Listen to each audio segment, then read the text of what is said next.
Certaines histoires commencent dans le silence, dans les replis cachés de vie que l'on croyait connaître. Celle-ci prend racine dans le cœur d'un jeune garçon de 14 ans nommé Ibuka. Chétif pour son âge, avec des bras fins et des yeux vifs qui semblaient toujours en proie à de trop lourdes pensées, Ibuka était de ceux qui portent le poids du monde sur leurs frêles épaules, même sans le vouloir.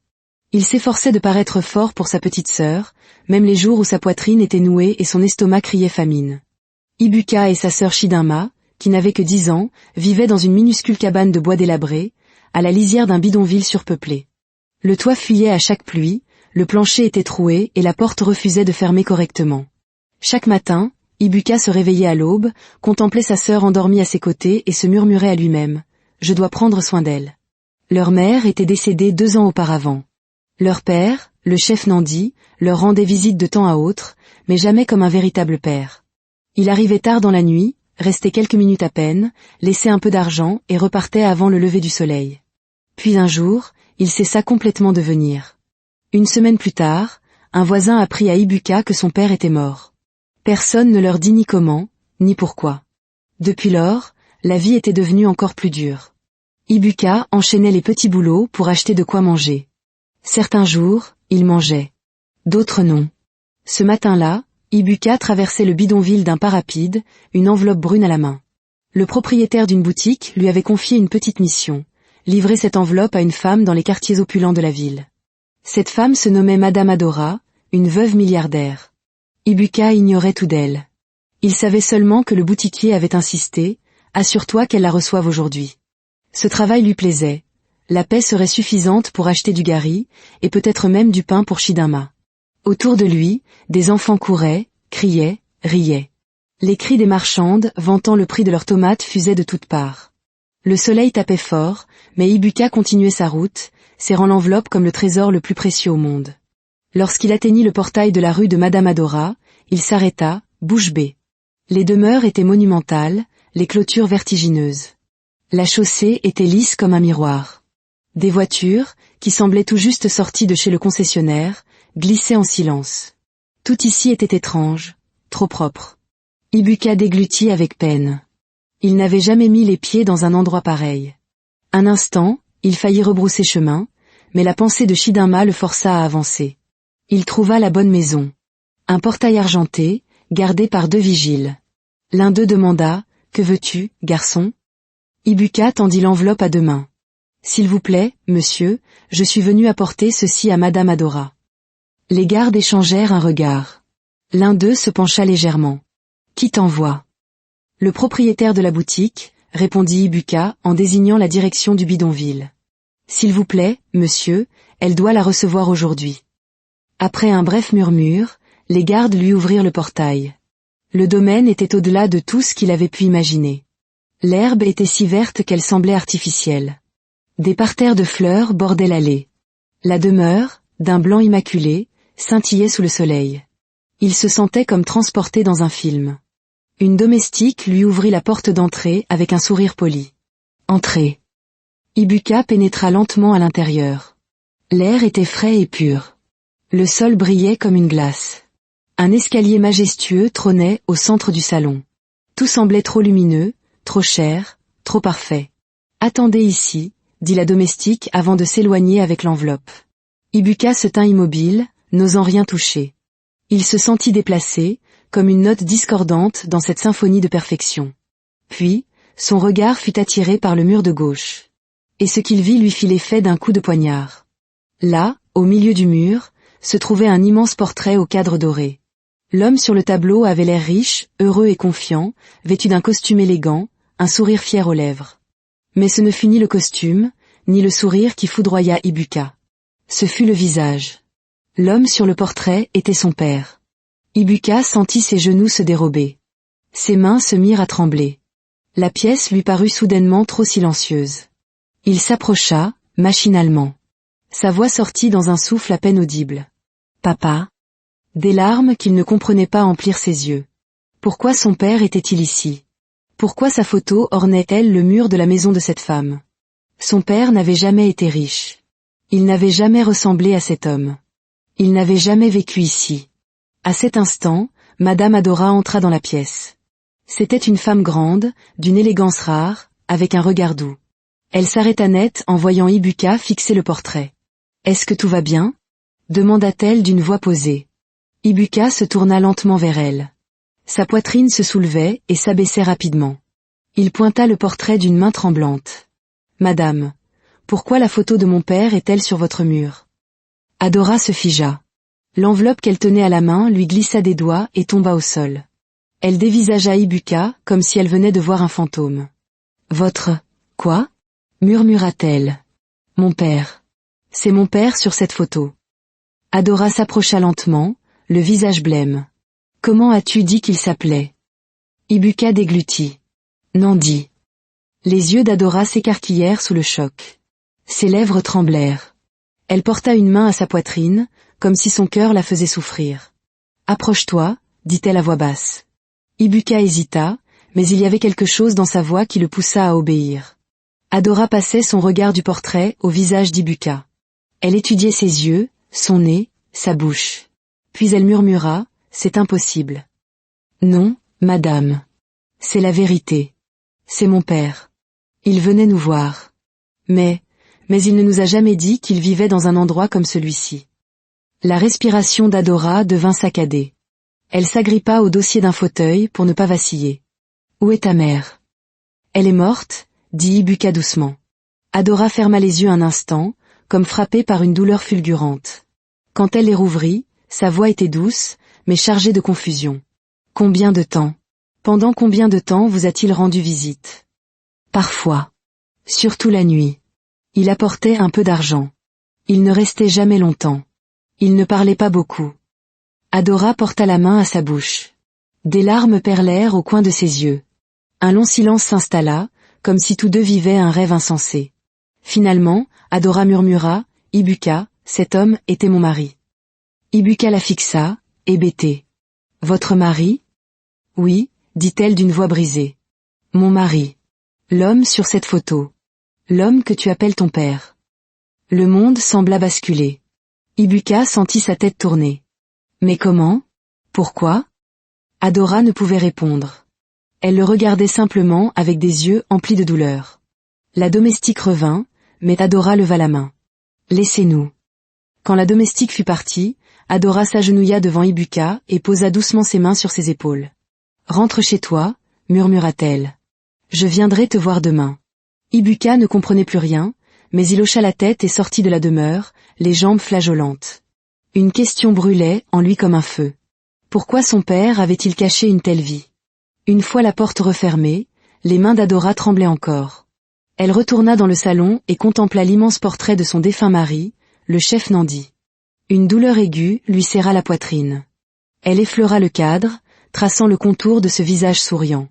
L'homme qu'elle avait aimé, en qui elle avait eu confiance, l'homme qu'elle croyait connaître. Elle réalisa alors une vérité déchirante, elle ne le connaissait pas du tout. « Nandi, qui étais-tu vraiment ?» murmura-t-elle pour elle-même. Cette nuit-là, Adora ne dormit pas. Allongée dans son lit, elle fixait le plafond, l'esprit assailli de questions douloureuses. Elle entendait sans cesse la voix d'Ibuka, « Pourquoi la photo de mon père est-elle sur votre mur ?»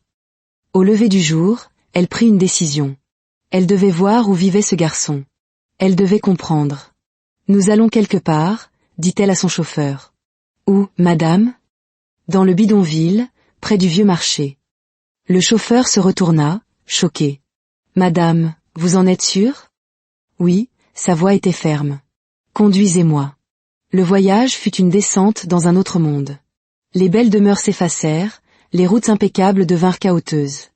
L'air changea, le bruit changea. Adora regardait par la fenêtre, le cœur serré, se demandant comment son mari avait pu dissimuler une chose pareille. Le chauffeur s'arrêta près d'une ruelle étroite bordée de cabanes en bois. Adora sortit de la voiture. L'air était chaud et poussiéreux. Les gens la dévisageaient, elle qui semblait si déplacée. Elle suivit les sentiers tortueux jusqu'à une minuscule cabane qui menaçait de s'effondrer. Elle sut que c'était là. Elle frappa doucement. La porte s'entr'ouvrit. La petite Chidinma se tenait là, ses grands yeux fatigués. En voyant Adora, elle se cacha un peu plus derrière la porte. « Bonjour », dit Adora avec douceur. « Ton frère est là ?» Chidinma hocha la tête. « Puis-je entrer ?» La petite fille hésita, puis ouvrit la porte en grand. Le cœur d'Adora se brisa sur le champ. La pièce était minuscule. Un seul matelas au sol, une chaise en plastique cassée. Pas de ventilateur, pas de table, pas de nourriture en vue. Où est Ibuka? Demanda Adora.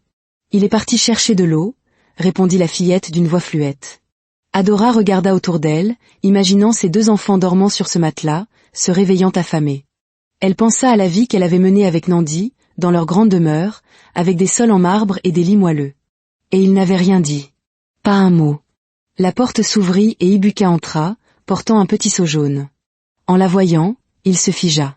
« Madame, vous êtes venue ?»« Oui, Ibuka. Il fallait que je te voie. » Il posa le seau et s'essuya le front. Adora s'approcha. « Puis-je m'asseoir ?» Il lui désigna la chaise en plastique. Elle s'assit. Ibuka et Chidinma prirent place sur le matelas. « Ibuka, ce qui s'est passé hier m'a bouleversée, » commença Adora. « Je ne voulais pas causer de problème. »« Tu n'as causé aucun problème. Tu as dit la vérité. Mon père, pourquoi est-il là-bas ?» Adora prit une profonde inspiration. « Cet homme était mon mari. »« Alors pourquoi ? Pourquoi ne nous a-t-il pas emmenés ici ? Pourquoi a-t-il agi comme si nous n'étions rien ?» La gorge d'Adora se noua. « Je ne le sais pas encore. Mais je te promets, Ibuka, que je trouverai toutes les réponses. »« Vous nous détestez, maintenant ?» demanda-t-il soudain. « Parce qu'il a menti. » Le cœur d'Adora se brisa de nouveau. Elle lui prit la main. « Non. Je ne vous déteste pas. Ce n'est pas vous qui avez menti. » Elle se tourna vers Chidinma, qui serrait ses genoux contre sa poitrine. Puis elle murmura, « Si votre père m'avait parlé, tout aurait été différent. »« Tante, que va-t-il se passer maintenant ?» demanda Ibuka d'une petite voix. Adora se leva. « Demain, venez à la maison. J'ai besoin de vous parler à tous les deux. Et je dois vous montrer quelque chose. » Avant de partir, elle se retourna. « Je suis désolée pour tout ce que vous avez enduré. » En retournant à sa voiture, elle sut une chose clairement. Sa vie avait changé à jamais, et elle allait découvrir la vérité sur l'homme qu'elle avait épousé, aussi douloureuse soit-elle. Le lendemain, Ibuka et Chidinma se présentèrent à la demeure. Adora les fit asseoir dans le salon. Le grand portrait de leur père semblait les observer. « Vous êtes en sécurité ici, » commença Adora. « Rien de ce que vous entendrez aujourd'hui n'est de votre faute. » Elle prit une longue inspiration. « Quand j'ai épousé votre père, il m'a dit qu'il ne pouvait pas avoir d'enfant. Il m'a parlé d'un problème de santé. Je l'ai cru. » La bouche d'Ibuka s'entr'ouvrit. Son père avait raconté une toute autre histoire à sa mère. « Je veux vous montrer quelque chose, » continua Adora. Elle se dirigea vers un tiroir et en sortit un épais dossier. Sur l'étiquette, on pouvait lire « Projet Tajaguinle, confidentiel ». Elle l'ouvrit. À l'intérieur se trouvaient des papiers, des reçus, des lettres. « Ceci, dit-elle en sortant un reçu, c'est de l'argent que votre père envoyait à votre mère il y a des années. De petites sommes. » Ibuka se souvenait de ces nuits où sa mère revenait avec un peu d'argent, un sourire secret aux lèvres. Adora sortit un autre papier. Un formulaire d'hôpital au nom de votre mère. Signé par votre père. Pourquoi aurait-il caché tout ça ? Demanda Ibuka, la voix tremblante. Parce que si j'avais vu quoi que ce soit, murmura Adora, j'aurais posé des questions auxquelles il n'était pas prêt à répondre. Tante, est-ce qu'il vous aimait ? Chuchota Chidinma. Adora retint ses larmes. Je le pensais. Mais l'amour ne devrait pas comporter de tels secrets. L'amour ne devrait pas cacher des enfants pour les laisser dans la misère. Elle se leva. Demain, nous ouvrirons le coffre-fort de votre père. Il y a peut-être d'autres réponses à l'intérieur.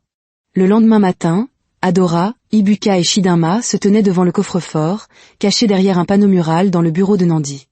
Adora tourna la clé. Le coffre s'ouvrit sur des dossiers et une petite boîte en métal. Le premier dossier portait un nom, Gressum. C'est le nom de maman, Alta Chidinma. À l'intérieur, des documents, des reçus médicaux, des paiements de loyer. Une lettre pliée, écrite par son mari. À Grèce, je sais que je t'ai déçu de nombreuses fois. La vie est difficile des deux côtés. J'essaierai de faire mieux. Pardonne-moi. Un autre dossier, intitulé Projet Agiguin phase 2, contenait des listes de noms du bidonville et des notes manuscrites. Adora lut à voix haute, je ne peux pas les intégrer à mon autre vie. La pression familiale est trop forte. Peut-être un jour. Pourquoi avait-il si peur ? Sanglota Ibuka. Pourquoi nous laissait-il manger une fois par jour alors qu'il vivait comme un roi? Adora sortit la petite boîte en métal. À l'intérieur, des photos de mariage, et une photo de Nandi tenant un bébé. Un bébé qui ressemblait trait pour trait à Ibuka. Il a pris des photos avec toi quand tu étais bébé. La voix d'Adora était faible. Il nous a cachés parce qu'il pensait que les deux côtés de sa vie s'affronteraient, murmura Ibuka. Peut-être, répondit Adora. Mais au final, il n'a causé que de la douleur. Ce même après-midi, la sonnette retentit. 2 hommes se tenaient à la porte. Les frères de Nandi, Pascal et Gide. Ils entrèrent sans y être invités, leurs yeux avides balayant la pièce.